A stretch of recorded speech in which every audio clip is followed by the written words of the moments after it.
Bonjour, aujourd'hui une vidéo pour faire écho à la dernière production de Bjorn de la chaîne Vivre sans argent. Sur cette chaîne débute une playlist concernant l'énergie et dans la dernière vidéo, on découvre quelles sont les moyennes des dépenses par poste d'énergie pour l'auteur et les foyers français en moyenne. Donc, j'avoue que ça tombe bien puisque de mon côté j'ai toujours assuré un suivi de mes coûts en énergie. Dans mon cas, je montre donc ce qu'il en est pour un foyer composé de 2 personnes la plupart du temps, avec parfois un enfant qui revient pour des périodes de quelques jours à quelques semaines. On va donc commencer par une exception, car en ce qui concerne le chauffage, je n'ai jamais vraiment compté. Nous possédons un poêle à granulés de type hydro, c'est-à-dire qu'il chauffe le circuit d'eau qui va ensuite alimenter les radiateurs. Il y a plus de 10 ans, nous avons remplacé notre chaudière fuel par ce mode de chauffage. Cela nous permettait de garder une partie de l'installation, et puis au moins nous pouvons chauffer toute la maison ainsi. Si une ou des pièces sont inoccupées, il suffit de fermer le radiateur associé. Il s'agit donc d'un poêle d'une puissance de 15 kW, dont 2,5 en radian, ce qui veut dire qu'il équivaut à un convecteur électrique pour sa zone. Le reste de l'énergie est diffusé à l'ensemble des radiateurs de la maison. Ici, en Charente-Maritime, les hivers sont cléments, mais il fait humide. Nous allumons généralement le poêle sporadiquement en novembre. Courant décembre, il fonctionne environ 8 heures par jour. Et en ce moment, en janvier, quand les températures extérieures sont négatives, le poêle tourne jusqu'à 12 heures par jour. Ce régime de fonctionnement durera jusqu'à mars, puis en avril, nous allons commencer à ne plus le faire fonctionner tous les jours, et au mois de mai, en règle générale, il est arrêté. Bien sûr, il s'agit d'une moyenne qui varie selon les aléas météorologiques. Avec ce mode de fonctionnement, nous consommons environ une palette et demie, soit 1,5 tonne de pelé. Jusqu'à l'hiver 2022-2023, le cours du sac de 15 kg de pelé a toujours été stable, aux alentours de 300 € la tonne. En revanche, l'hiver dernier, avec la hausse des coûts d'énergie pour les entreprises, le prix du sac à l'unité est passé d'une moyenne de 4,50 € à 10 €.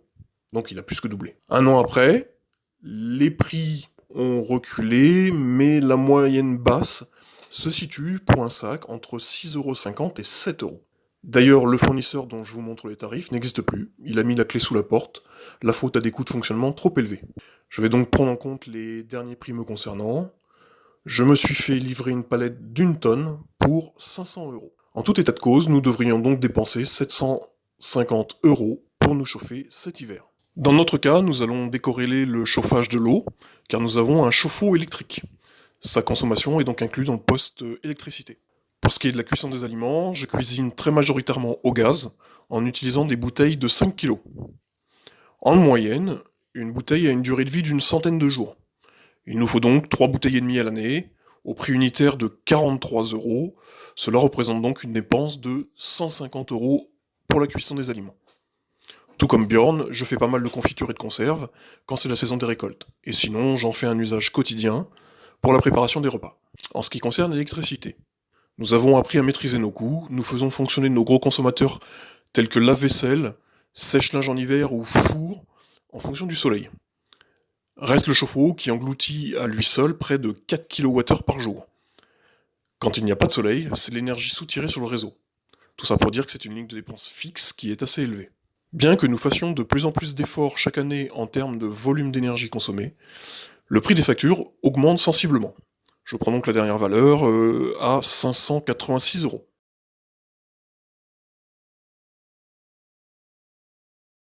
Maintenant vient le plus sensible des postes, les hydrocarbures. Nous avons en effet 3 véhicules. Ma femme et moi sommes actifs et avons besoin d'un véhicule chacun. Le dernier véhicule me sert de secours quand j'ai l'un ou l'autre qui est en panne ou en entretien. Il me sert aussi pour aller chercher des matériaux de bricolage ou pour aller à la déchetterie. À titre de comparaison, avec mon véhicule dédié uniquement au trajet domicile-travail, j'ai parcouru un peu plus de 24 000 km dans l'année 2023. La somme des kilomètres parcourus pour les 3 véhicules est d'environ 47 700 pour un total à la pompe de 5 246 €.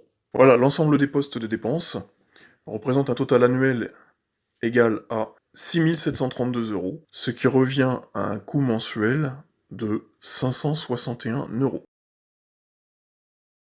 Voilà. Vous pouvez éventuellement comparer et savoir où vous vous situez. Merci à vous, au revoir.